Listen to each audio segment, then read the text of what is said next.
worth fighting for. And like the I will die on this hill is like, it's a meme. But I don't think people, I mean, obviously the Bitcoiners realize it, but the outside world, I don't think they truly realize the movement and the power. And we're quite serious.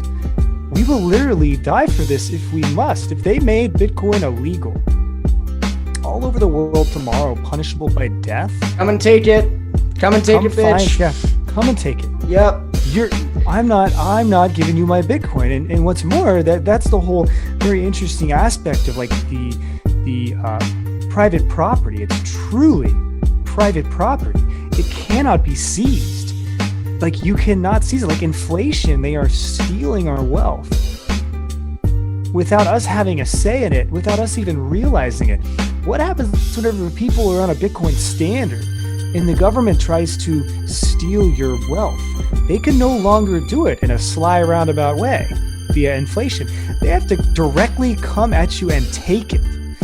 And we're not going to give it to them. Yeah. They can tax us, but how high are the taxes going to have to get? To the point where, well, it'll cause revolution. Yeah.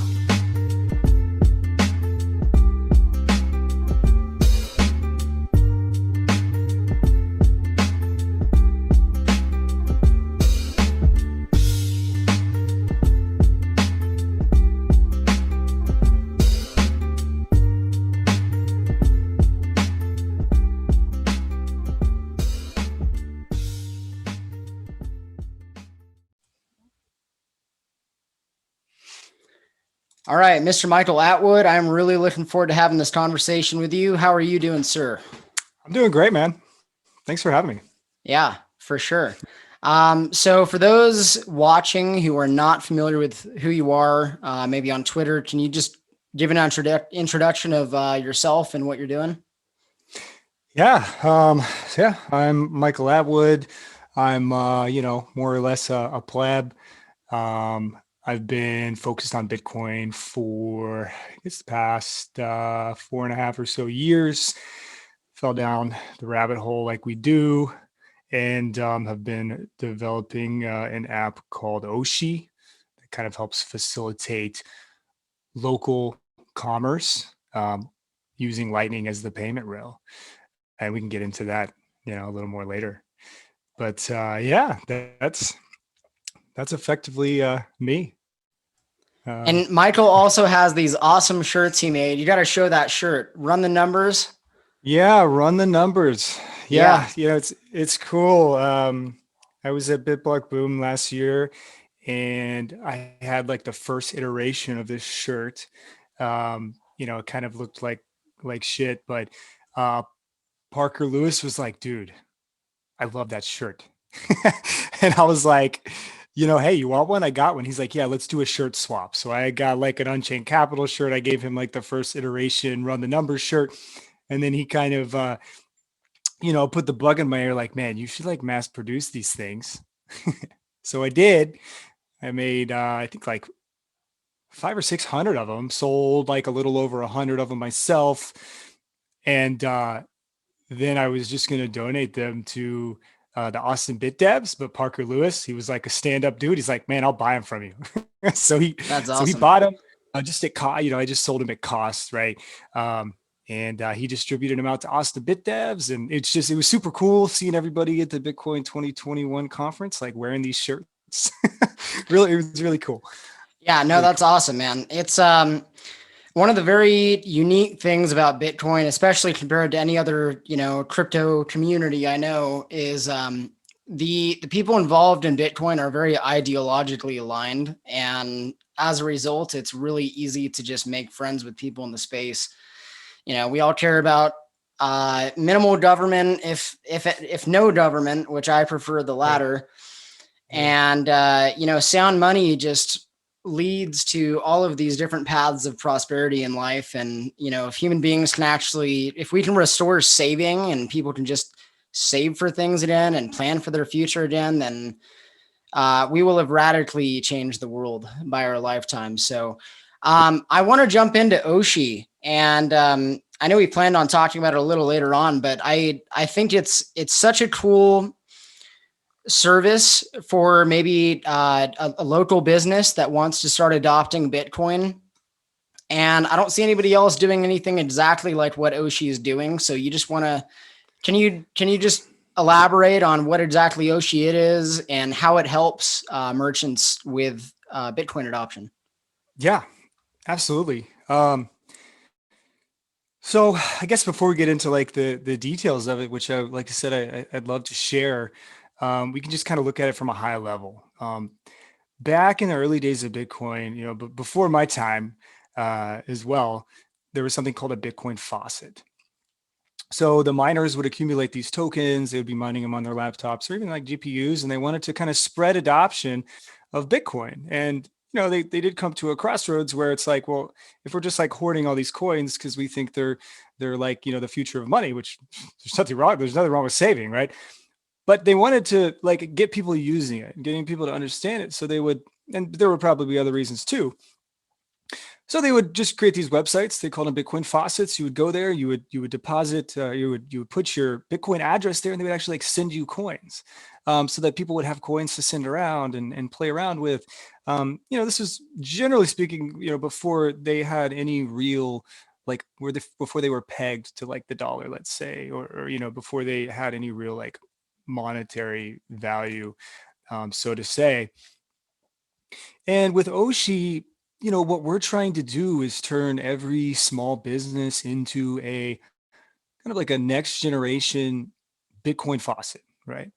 Where businesses can run promotions, they can leverage many of the efficiencies of the Lightning Network, the instant settlement, the, effectively free, uh, you know, uh, payment fees, right? Um, to promote to their local community and give them Bitcoin back rewards, uh, which then distributes those sats to the community, which then saves the merchant money on processing fees. Customers are getting Bitcoin, merchants are saving money, but it also taps in, to this kind of local e-commerce idea that I've been working on for a couple years now for Oshi. And I guess we can just jump right into that. I think that's a good starting point to really get a grasp on Oshi. Um, you know, the early days of e-commerce, like digital payments, um, required a trusted third party, like whether it be a debit or credit card, to interact and interface with these online transactions. Right? You couldn't really or feasibly send just dollars through the mail. I mean, you could, but obviously over time, they needed another system for that. And that system was effectively these, you know, pretty centralized, your Visa, MasterCard, legacy payment rails that, they were scalable, but through centralization only, right?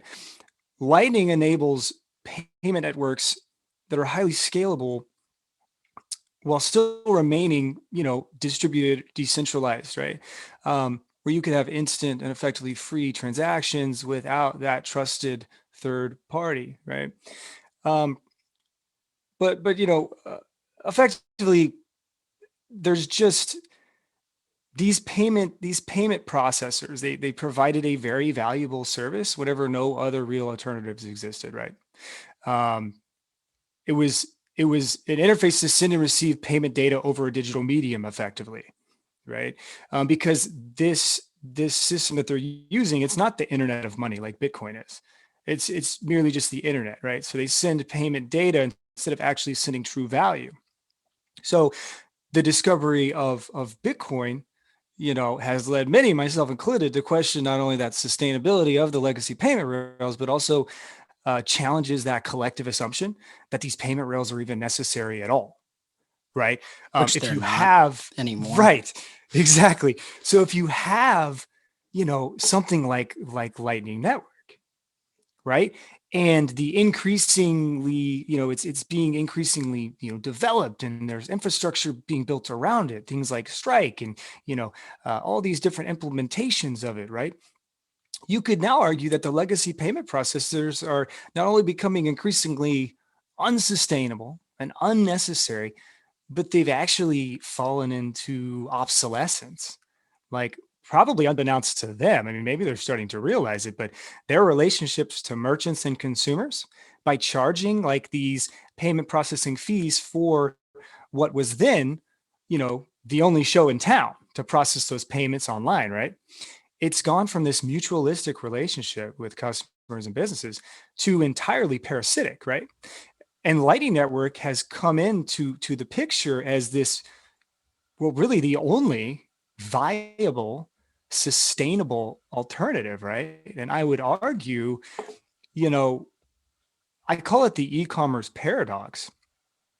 It's the fact that while we believe that there's so much of retail commerce today occurs online, in the United States, like retail e-commerce only accounts for like between 15 to 20% of total commerce in the Which is a US. lot. Yeah, that's a lot smaller than I thought initially.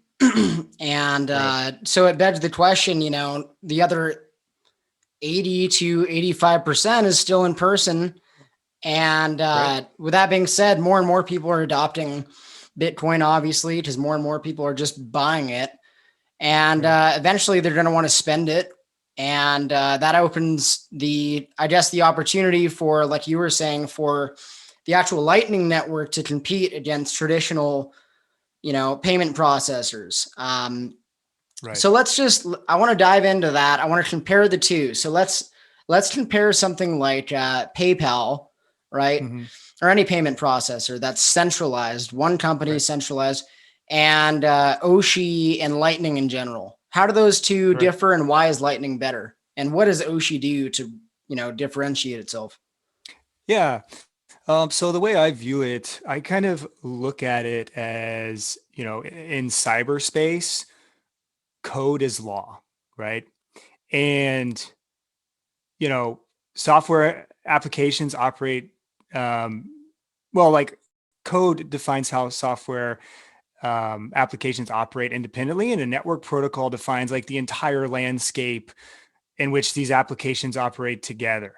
So I almost look at it as a protocol is like cyberspace's laws of nature, right?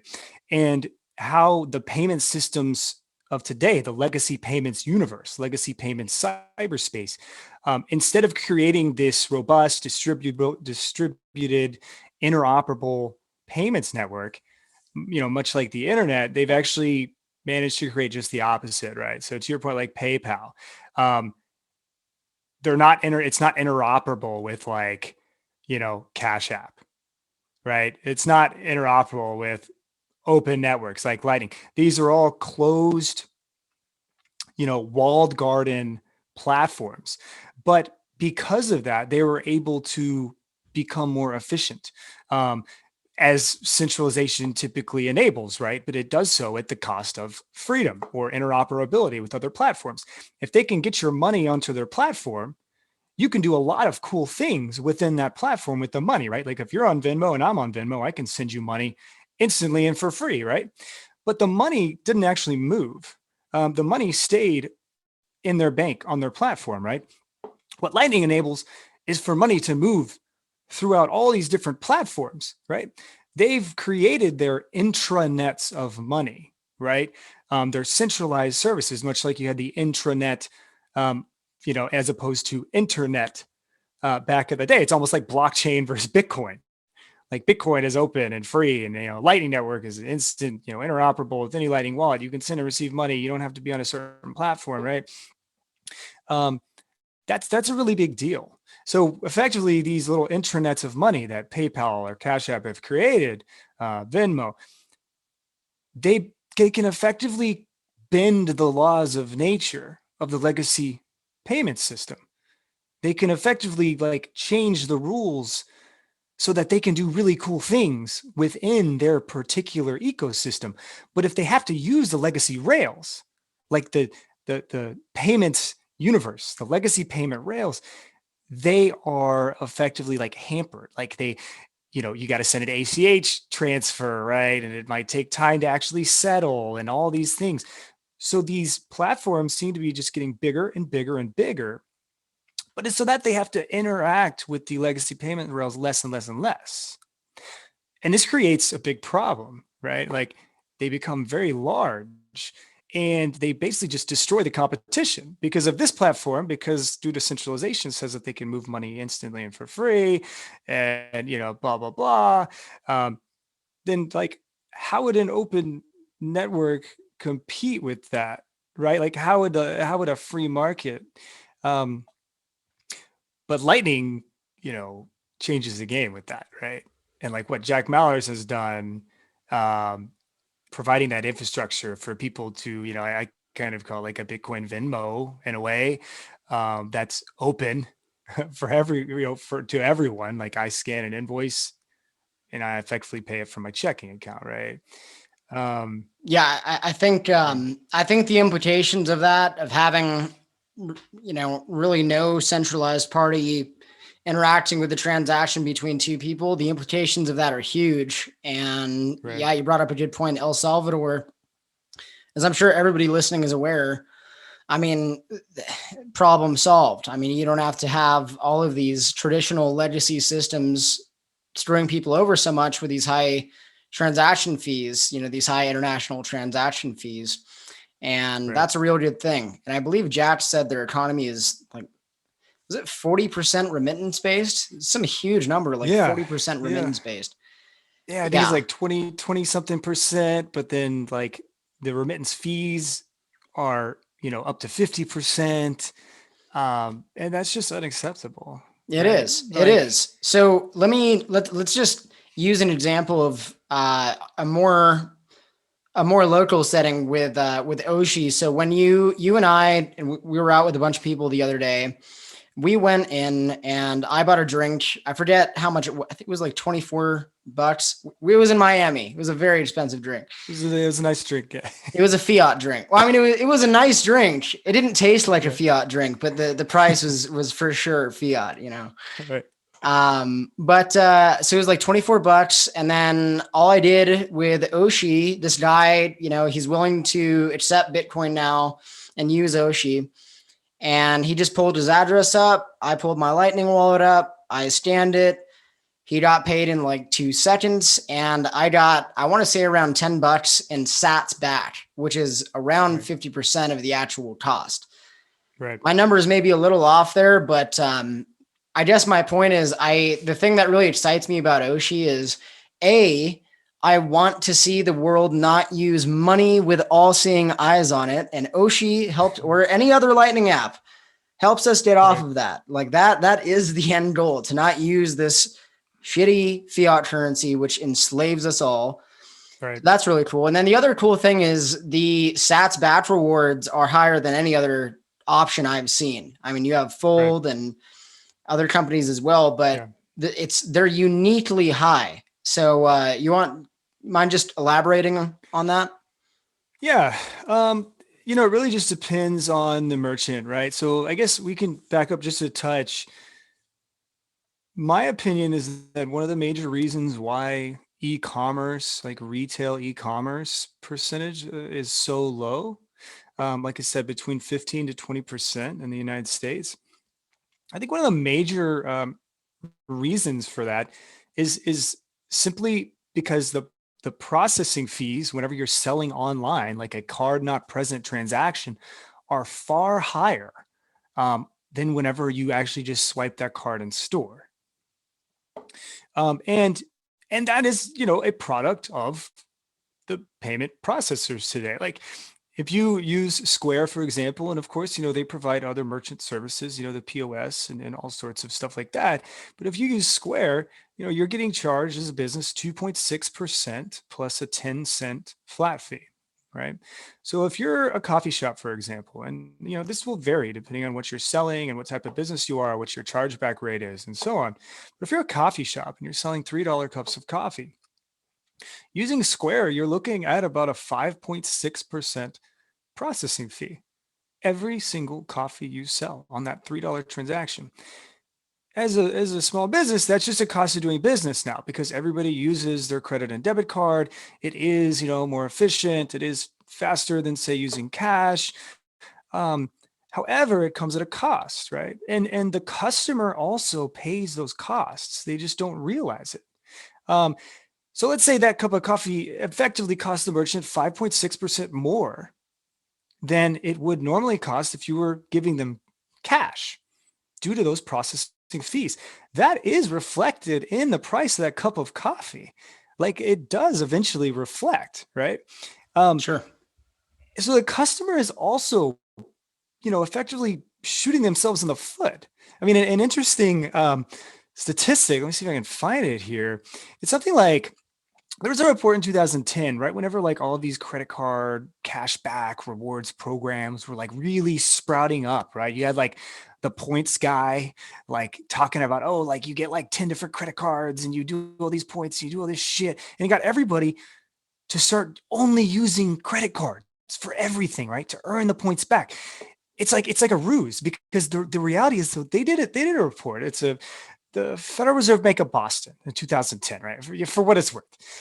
Um, Customers only receive 35% of the processing fees as rewards.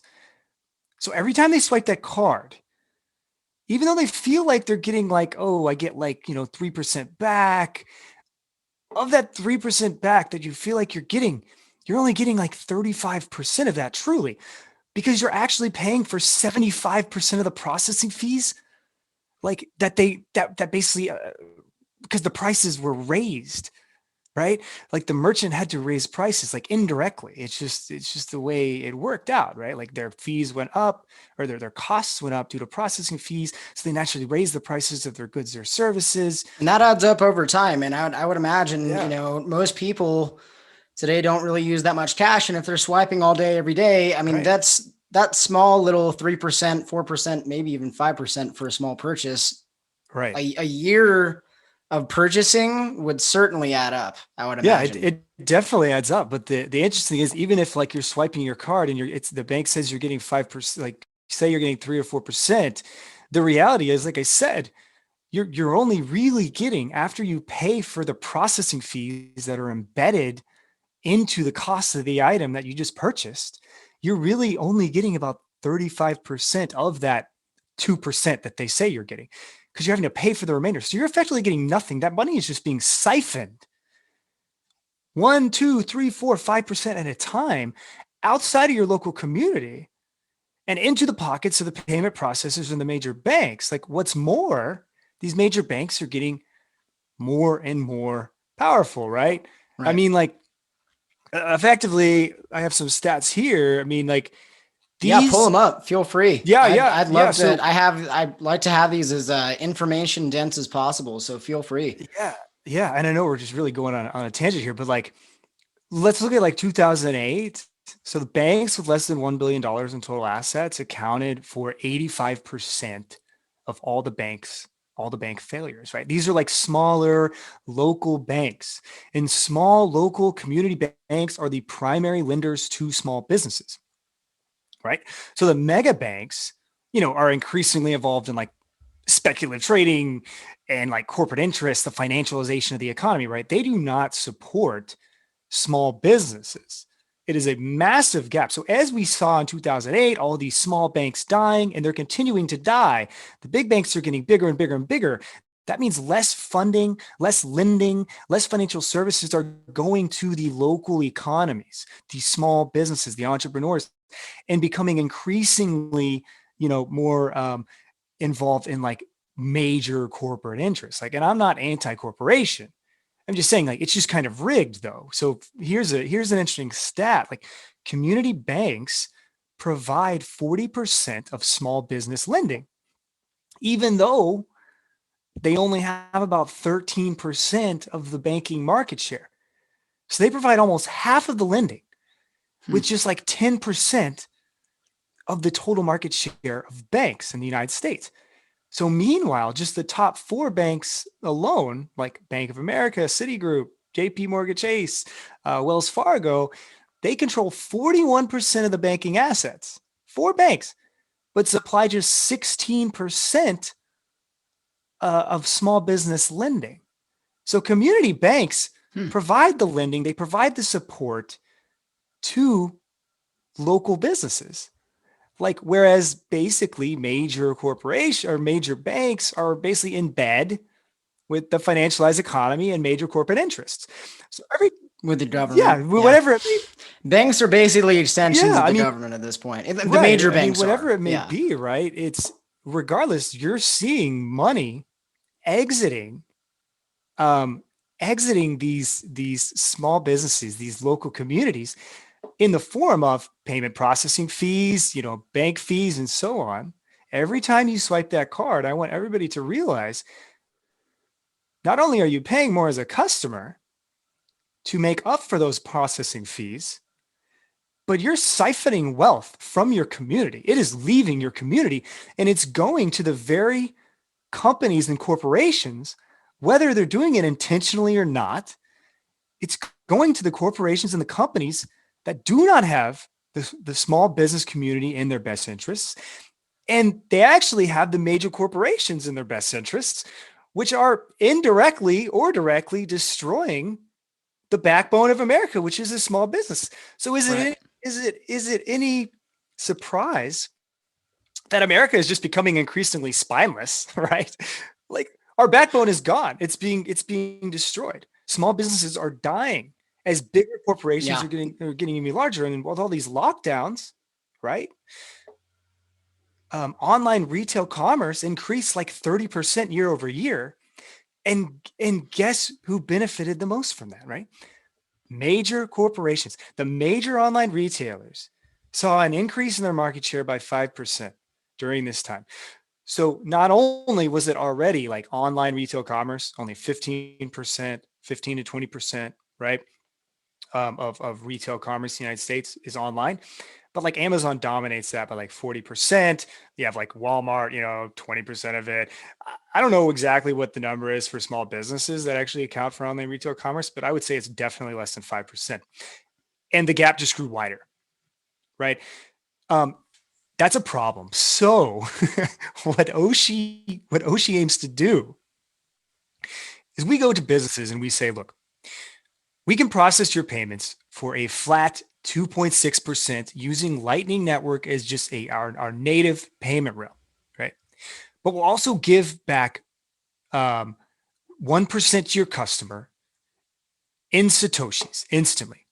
We give you we give you chargeback protection because once settlement's final on Lightning Network, there's no chargeback, there's no takesy backsies, right? So we're basically keeping the wealth in the community, and we have a variety of other ways that we do that as well.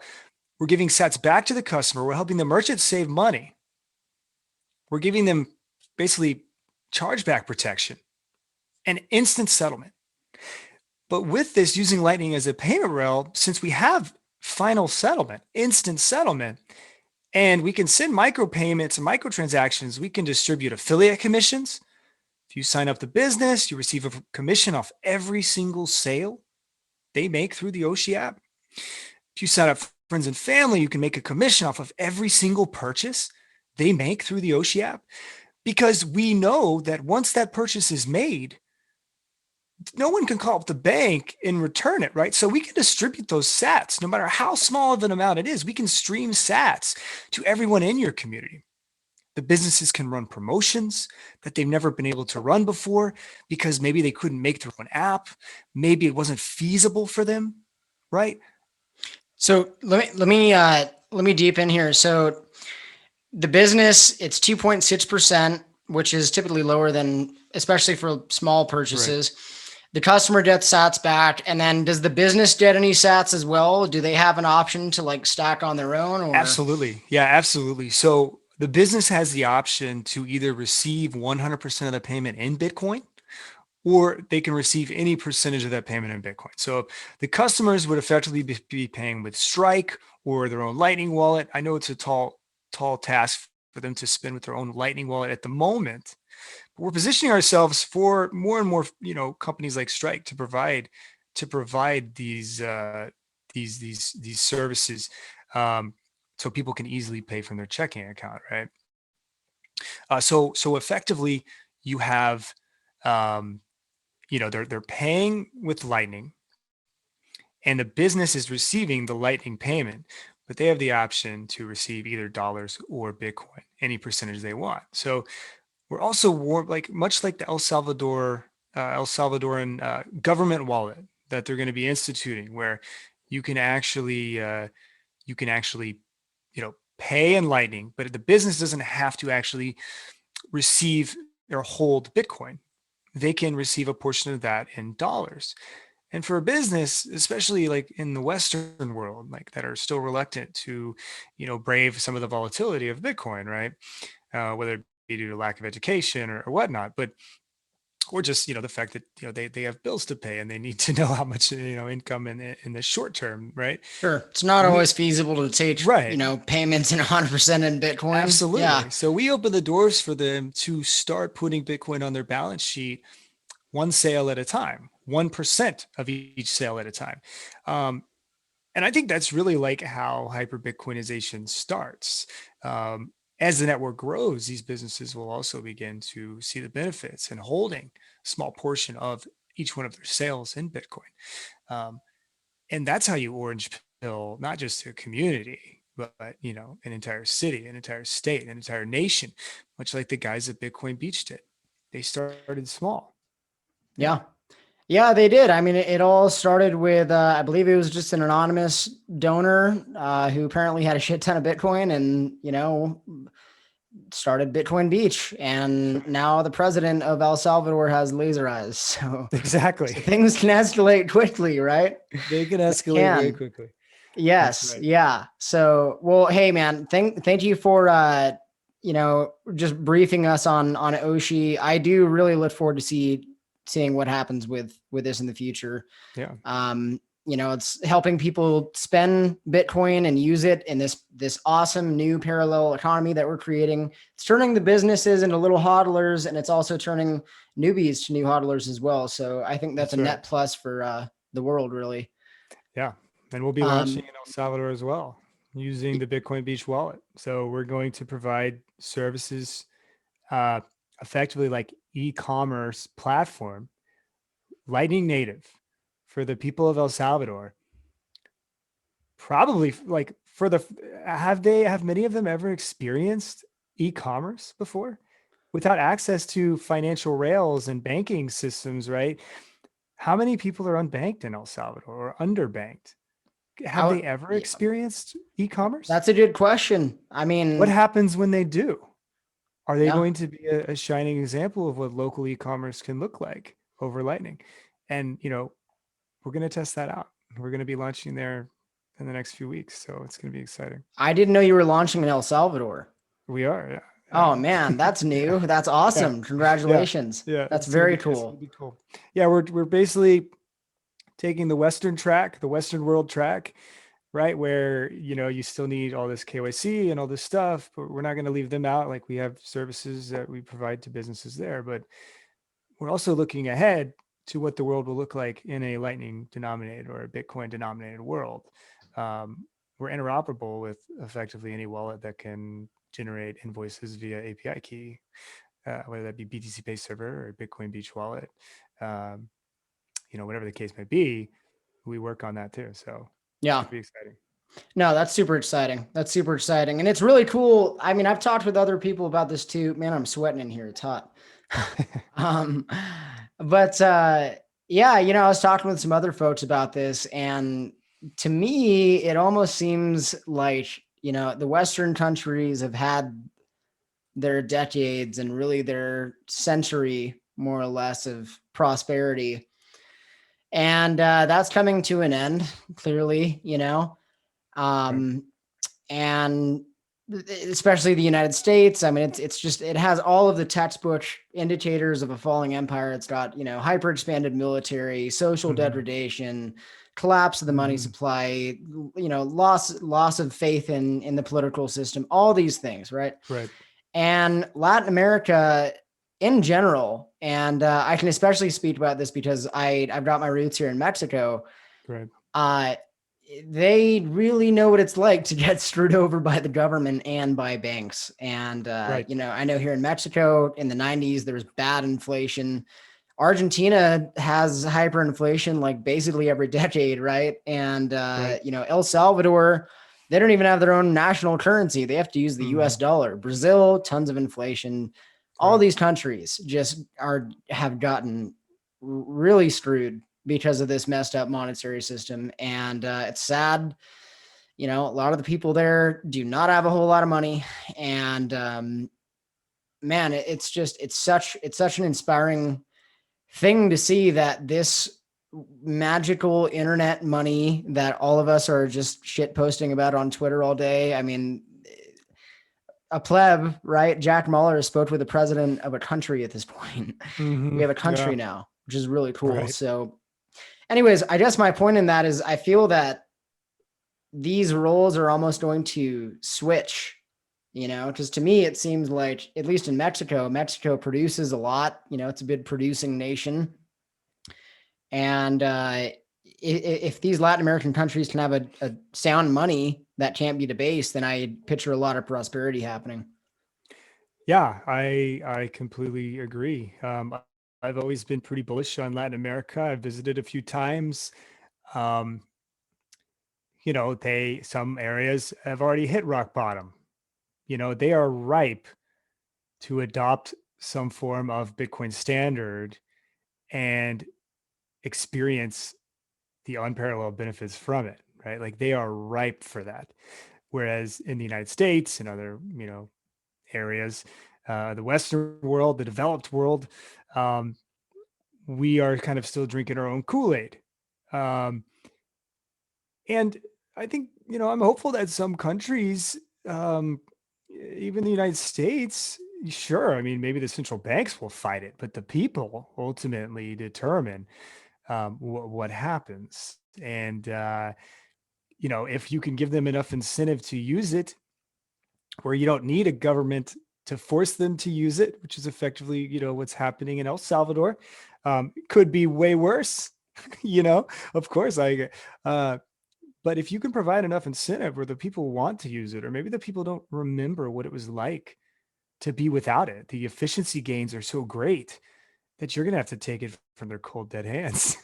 That, as much as government can control a variety of things, take away something from the people that benefits their lives in a variety of ways, in their business, in their trade, in their savings. Try and take that away after the Pandora's box has already been opened. Yeah, it's not I'm going to not so happen. sure that's gonna work for them, right? Yeah. But El Salvador will provide a really interesting case study, and I think it'll be wildly successful in the mid to long term.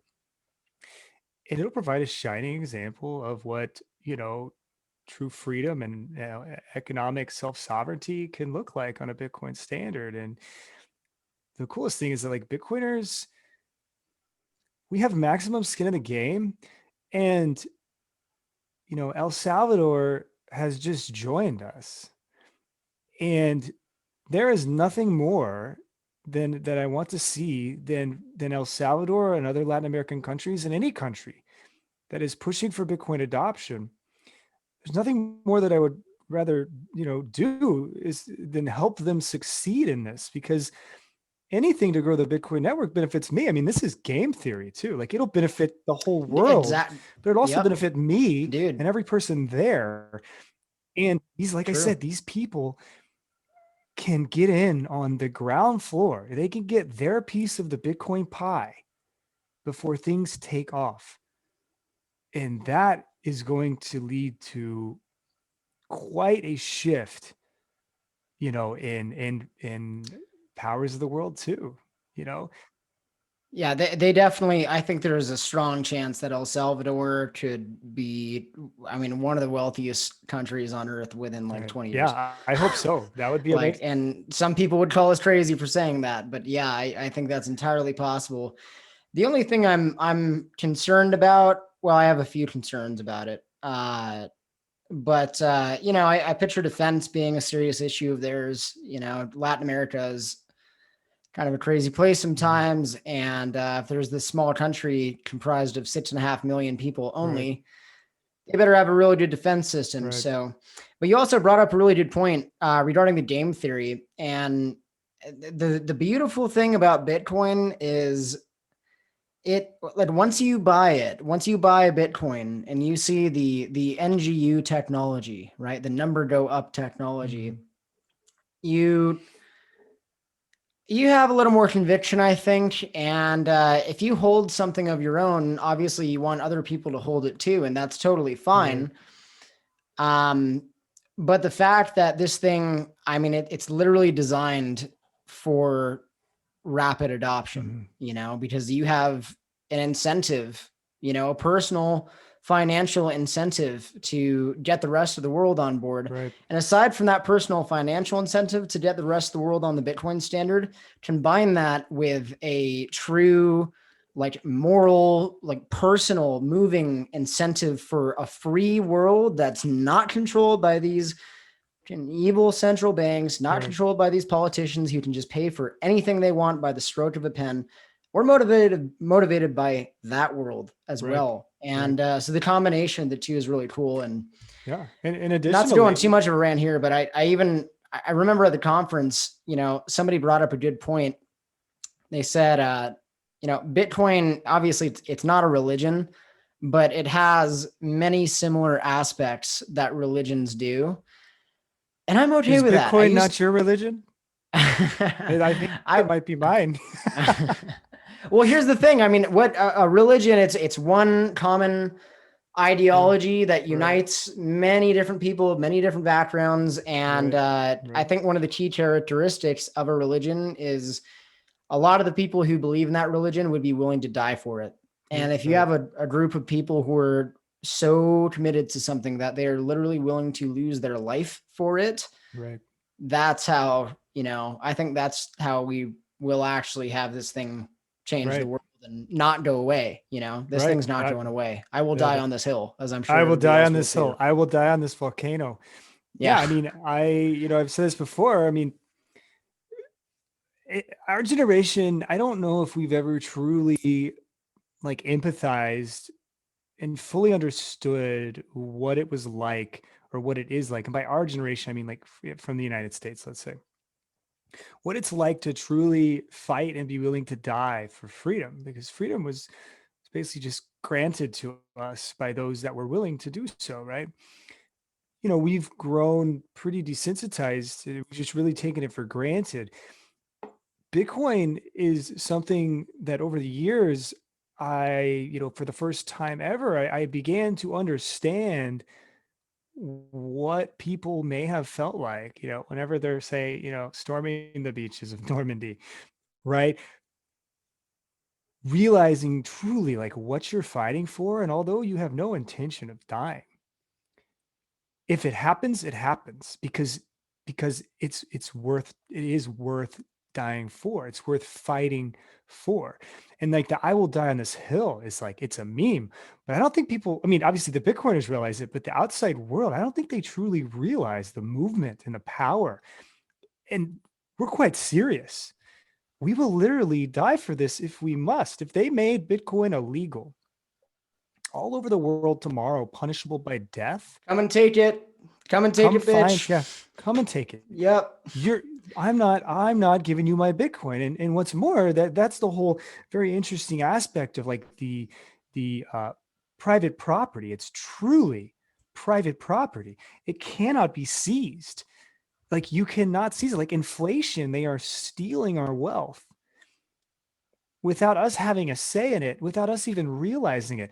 What happens whenever people are on a Bitcoin standard and the government tries to steal your wealth? They can no longer do it in a sly roundabout way via inflation. They have to directly come at you and take it. And we're not going to give it to them. Yeah. They could tax us, but how high are the taxes going to have to get? To the point where, well, it'll cause revolution. Yeah. And so And I they think we're found, getting close to yeah, that point. I mean, maybe we're not. I think people are at least starting to question why they're paying so much taxes and starting to question whether or not they should even continue paying taxes. right, That's personal choice. But right. Yeah, man. All great points. All great points. And I think was it Mises or one of the, famous Austrian economists said, one of the biggest differentiators between, authoritarian control and free markets is private property. And you brought up a great point. I mean, Bitcoin is really, and it sounds like kind of an exaggeration to say, but Bitcoin really is the only legitimate form of private property that we have. And, Right. you have, so we'll just go down the line. Like, let's say you own real estate. Okay. Well, what happens if you don't pay Uncle Sam your property taxes every year? Right. They steal your real estate from you. They steal it. Right. Right. Right. So you don't fully own it. And then, any other investment like stocks, right? That's a company. Mm-hmm. Even physical gold and silver, I guess. I mean, that is your private property, but at the same time, I mean, that's a legitimate Right. uh, It's easily liability. seizable. It's very seizable, It's easily very seizable. seizable, Saylor had seizable a to good the point yeah, where exactly. you can confiscate, throughout history, all gold stores were confiscated and seized. Even if you were on the right side of history the whole time, Executive Order 6102, seized your gold, gone. Yeah, yeah, just by the and stroke of a you pen, right? right, right, yeah, I mean, it's no matter what side of history you were on, whether you were the winner or loser of a war, inevitably your gold is seized. Um, and that's a problem for the first time ever. No one can seize your Bitcoin. You have to give it to them, or they have to provide enough. Well, they have to provide enough value to you that it's worth it for you to give it to them. Which, effectively governments only exist, you could say, to protect private property rights from outside forces. What happens whenever you can protect your most precious private property on your own? Yeah, without even How needing men with guns or anything like. Yeah, And guns are great; you should have them. how But much do you need them? And then yeah, of course then they can't go on a power trip to start stealing the private property of other people that they don't agree with, because it's infeasible or it's near impossible or it's not scalable, right? So why, in what capacity do we need governments then, if that is supposed to be their primary function? Obviously it's evolved to far more than that over time, yeah. but I that mean, is their they're primary function. yeah, their very existence is antithetical to what their stated purpose is, which their stated Right. purpose is allegedly to protect the rights of the citizens, but all they do is just violate the rights of citizens and steal money from people, extort people, Right. inflate the money supply, which is another form of stealing money from people. Absolutely. Um, and and if you don't really have an answer for this, that's fine. I am curious though. I saw an article recently saying, just skimmed it, saying that the FBI somehow cracked a Bitcoin wallet and was able to access the Bitcoin from this cyber attacker. Have you seen Yeah. anything related to that, like the SHA Um, 256 FUD? yeah, I briefly, I saw it briefly. I don't know what they're trying to pull there. I don't know if it's just they're trying to like attack Bitcoin by getting normal people to realize or to believe that they've cracked the SHA-256 code. If that were the case, then I would pull off all of your financial assets and everything you own, all of your digital information, uh, off of every server in the world, because that means that the entire internet has been compromised. Yeah, and, I mean, if and, you, and yeah, yeah, that's like the most secure thing ever. SHA right. 256. Yeah. So Yeah. So they definitely didn't crack any code. They're just bullshitting or it's been misinterpreted or something. yeah, They didn't crack the algorithm, but I agree. I I don't think know the they're, details of it. yeah, no, I think they're just trying to scare people because Yeah. I mean, that would be a really huge deal, and all of us would be legitimately concerned if that actually happened. And Right. yeah, I think they use the media a lot to scare people. And common thing with Bitcoin is there's just so much FUD that you have to deal with if you hold Bitcoin. And Right. after a few years of just hearing it, I've just learned to. I mean, I want to have a rebuttal for everything they say, but I don't get scared. I couldn't get Right. scared about Bitcoin for pretty much anything. I've heard, Right. they throw out so many horrible things like the energy and tether and, all of these pieces of and the volatility, of course, and you know, but I think Bitcoin rewards patience and it rewards people who support the network over time. That's right. Yeah. It definitely does. I mean, historically, it's done just that. On the shorter time frames, sure, it can punish you as well. But one thing is certain, it appears as though if you stay true to Bitcoin, Bitcoin is many things to many different people. But generally speaking, if you do your part to stay true to the ideology of Bitcoin, right? You don't turn into a big blocker. You don't, make compromises and have high time preference to push Bitcoin in a direction, that you want it to go to. Then Bitcoin rewards you, greatly. Um, and I really like the concept, what I call universal Bitcoin income. There's definitely a negative connotation with that. But my take is that, everybody works for Bitcoin now. If you have Bitcoin, you work for Bitcoin. You are financially incentivized to improve upon Bitcoin and evangelize Bitcoin as much as possible, because by doing so, your purchasing power in Bitcoin terms will increase in perpetuity, right? Infinity divided by 21 million. Now, over time, as people accumulate and they, humbly stack sats, their Bitcoin allocation or their savings account increases to the point where you could almost look at it as like a retirement nest egg, where if you're receiving, let's say, even just 20% a year in purchasing power increase or price appreciation in dollar terms of Bitcoin, you are effectively, getting paid dividends on your Bitcoin. Um, and that's not priced in either, because as people start accumulating more and the price of Bitcoin continues to rise long term, people are going to just stop working for their, lame fiat jobs that they don't enjoy and start focusing on their passions, whether that be Bitcoin or other things. And Bitcoin effectively, through low time preference that it instills in its network participants, the funding to kind of reinvigorate entrepreneurs in the free market and private enterprise from individuals all over the world that have just been trampled by the fiat Cantillon effect, financialized economy bullshit. That, in my opinion, is the Bitcoin renaissance. When one by one people realize that they can work for themselves off the coattails of, the Bitcoin that they have accumulated over the years. And that used to be how it was with regular money. You would save your money and then you could go off and do something with that money. You had time to take 6 months off work because you had conserved the fruits of your labor. You conserved your hard work and conserved that time in a money that, holds its value over time, right? Um, so yeah, that's the Bitcoin renaissance. I'm looking very, very forward to that. And you're muted right now, Andrew.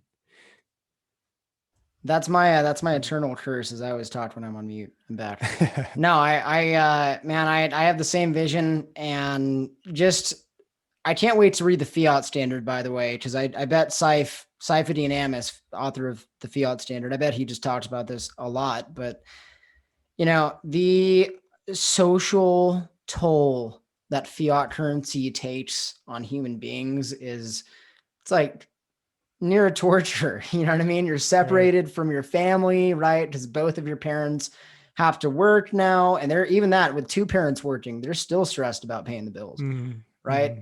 They probably don't own a home. They're probably renting, right? Right. I mean, it used to be so much different. I mean, and I think what you're saying about the Bitcoin renaissance, Bitcoin can eventually allow people to do what they actually enjoy in life. And most human Right. beings, again, it's really sad, but most human beings have been conditioned to just believe that they have to do something they hate for the majority of the day, come home Mm-hmm. super tired, crack open a beer, and then do the same thing the next day. And then the weekend Right. comes along and you just rejoice because you don't have to deal with any of that. And Right. then Monday comes around and you're dreading it, and it's just a fiat lifestyle, man. It's a fiat It is. lifestyle. Human beings are not supposed to live like that. Human beings are here. We're here for a beautiful reason. We're here to learn things and enjoy experiences and make new friendships and relationships. And life is a gift. Life is supposed to be good. We're not supposed to be constantly suffering. Right. And like money is just human energy. And right now, that unit of human energy has been perverted, and it has a lot of really bad detrimental impacts. And so we just have to spread this thing as much as possible, get it adopted as much as possible, and we're going to be back to a really beautiful world. Yeah, I completely agree with that. And I think it'll take time, obviously, but I also think it'll happen much faster than we think. I mean, the first domino, well, El Salvador, I don't know if, there's Peter Thiel, I believe it's Peter Thiel wrote a book called Zero to One, and technology really creeps up on you. Exponential growth creeps up on you. And now that the first, nation state has seemingly, apparently adopted at least a pseudo Bitcoin standard, making Bitcoin legal tender, maybe this is our moment where that 0 to 1, where, zero point zero 0.01 to 0.02 to 0.04 to 0.08, it takes time. Maybe we finally reached the moment where we're at 1. And if that's the case, 2 happens not only just as fast as the exponential growth from 0.01 to 0.02, but it's much more noticeable, right? Now we have maybe, Brazil or Colombia or Ecuador or Paraguay or whatever country is going to do this next. um, the dominoes will fall. And it also allows us to, a case study for how successful this may be. And like I said, we will do everything in our power to make sure that this is successful there. Um,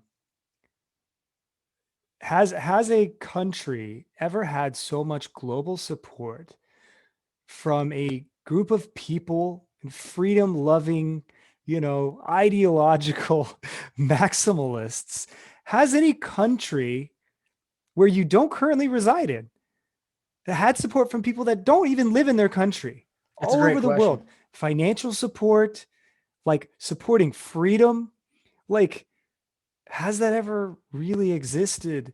And whenever you can support them financially, or even just through education, um, or even just fighting back against their critics for doing something that promotes freedom and financial inclusion, and kind of cuts the chains from the fiat, the fiat shackles, right? I mean, Yeah, it's like going to be Elon Musk and interesting. Senator Warren, right? Yeah. Yeah. Like those are they're, I guess, they're more or less like the enemies of El Salvador at this Right. point, Yeah. Yeah. Yeah. They're trying to put the It's shackles back and on, but for the first time ever, these countries and these individuals living there are going to have support globally of people that are doing everything they can and would die to keep those shackles off. Right. Yeah. And it's only going to spread. I mean, their politicians are going to see, maybe not like the head honchos, right? But maybe more of the local politicians are going to see El Salvador 5 years from now, 10 years from now. Their economy is booming. They have all these Westerners moving Right. in there with all their Right. Bitcoin, right? They got these buildings popping up. Right. Everything's starting to look a little nicer. And the neighboring countries are going to see that. And I just feel like it's going to be so apparent for the Right. people that are in neighboring countries. And then they're going to buy Mm-hmm. Bitcoin. Eventually, their local politicians are going to start vouching Mm-hmm. for it because they want to keep their That's right. jobs, right? And they're going to capitulate after that I point. think So so. uh, I don't know when it's going to happen, but it's for sure happening a lot quicker than I would have That's right. anticipated. And I would imagine you're in the Yeah. same And boat. I Yeah. wouldn't necessarily count out the Western world either. I mean, I know we say that, oh, they're going to be by far the very last to adopt it because, the United States already has the dollar and they have all the power. But, there are so many positive implications for any country, even if they already reside on the dollar. I mean, they could realize very quickly where the dollar is headed and where Bitcoin is headed. And it could be in their best interest. And I'm not saying the country itself, just the people within the country, right? And that's what really makes it what it is, right? Unfortunately, a lot of That's people true. are, kind of not very well educated on the money and so on, but that'll come with time. And yeah, I just, like China, for example, right? Like their economy is like, going back to, I'm just really bullish on what Lightning can enable for e-commerce and local e-commerce. China uses just two payment processors, basically WeChat and Alipay. That's it. And they've achieved a lot of success by having that great amount of centralization and batting, they're communists, so they have like 50 to 60% adoption on e-commerce, right? Whereas the United States is sitting at 15%. Whereas El Salvador is probably less than 5% because, well, none of them can even use e-commerce because they're not even connected to the financial world, right? Many of them. Um, but but what happens whenever now El Salvador is like 80%, 90% connected? They they leapfrogged not only the United States, which was easy, because we don't have this incredibly like super cheap centralized payment process. We do still have private enterprise like controlling a lot of the legacy payment rails to some extent. Whereas China, they're even going to leapfrog China, but they're going to Hmm. do so in a more distributed, decentralized way using Lightning Network that's cheaper and it's faster. And that is not priced in, my friend. Um, Yeah. and Yeah. if that'll spread like wildfire, because if the people have the ability to compete in this, digital cyberspace, right? Like this digital universe, um, to buy and sell goods and services locally and completely reverse like this payment processing gravity, which effectively says that, you cannot, or it's not as feasible to sell local goods and services online due to payment processing fees, due to fraud. If that flips, what might that look like? And so I guess long story short, I don't particularly expect the people of the United States to sit back and watch for very long. They I hope will not. The get the people, hint. yeah, I hope so. The people of the United States seem to really enjoy sitting down and not doing anything, but That may be, but you know what? Hey, there's still so many businesses out here, right? which is That they're true. looking for a way to make ends meet and make Yep. things work. And those entrepreneurs, um, they're still out there. No, I agree. Uh, And I think yeah, number go up solves a lot of problems. right. And we're about to see that in real time. And yeah, I mean that's really what gets people in is just seeing the number go up and they capitulate and they say, okay, Right. fine, I'll buy it. And then they learn about Austrian economics Right. and they learn about why this thing is so highly revered from so many people, and then they become Bitcoiners. They have to dabble in altcoins actually and lose money, and then they become Bitcoiners.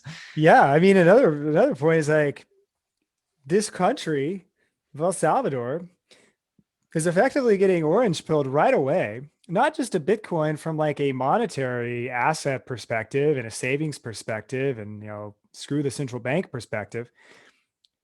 They're going straight from no Bitcoin to the most efficient payment processing network without the use of the trusted third parties, generally speaking, at least at the protocol level.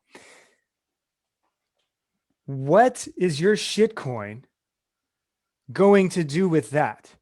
Because typically the shitcoin narrative is, oh, well, we're faster or we're cheaper or we can do this or we can do that. No, Lightning can just do all that. And these people are getting onboarded. They're skipping all the Bitcoin shit that they don't understand. Yeah, they are. They They're are. going straight to Lightning. Yeah. And not only that, that is going to increase the development of different applications.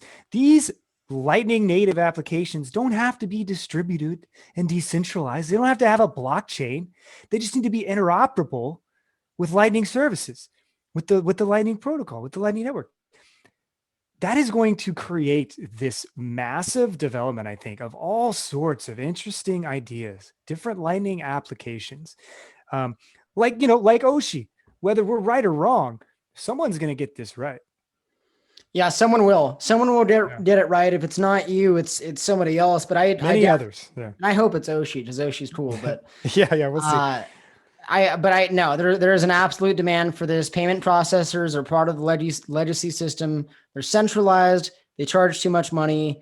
The rewards are really not there. Right. And now we have an entire country running off of the Lightning Network. So any shitcoin argument about Bitcoin being slow and whatever Taco coin is faster, Right. it's just totally It's irrelevant. dead in the water. Point. Yeah, totally it's dead in the irrelevant. water. We have an entire country now, okay, and they're gonna mine Bitcoin with fucking volcanoes. All right, that's how we do it. All right, right. And with that, we're getting low on time. So we should probably wrap up soon, man. It was great talking with you. Before we head out, tell us how we can get in contact with you. Tell us about how we can learn more about Oshi, and yeah.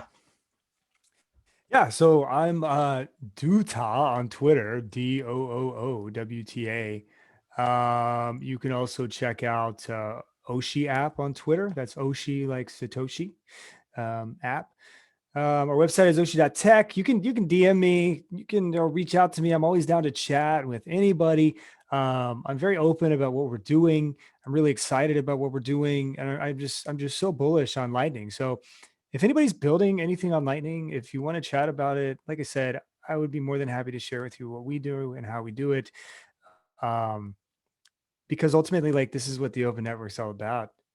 We can share our ideas, and no centralized government blockchain bullshit can compete with the free market firing on all cylinders, operating on an open and free, you know, payment network, whether it be Lightning or, a monetary network on Bitcoin. We win. Yeah, But we we do win with through tens of thousands contributing. of nodes. Yeah, tens of thousands of nodes all over planet Earth that can never, ensure the network can never be destroyed by any government. It's pretty awesome, Right. and very unique to Bitcoin. So, yeah, Absolutely. folks, hope you enjoyed it. Michael is a pleb of a pleb. He's a good dude, solid Bitcoiner, and man, I wish you the best with Oshi, and I look forward to seeing the future and how everything progresses. And I hope to have you on again. Yeah. Hey, yeah. Again, yeah. Thanks for having me on. It was super great. This is my first podcast, so hopefully some people enjoy my ramblings and my mind dump. Right. So yeah, thanks to everyone who made it this far, and thanks again for having me. Right on. You did great. Thank you, All Michael. right. Have a good one. Thanks, Andrew. Bye.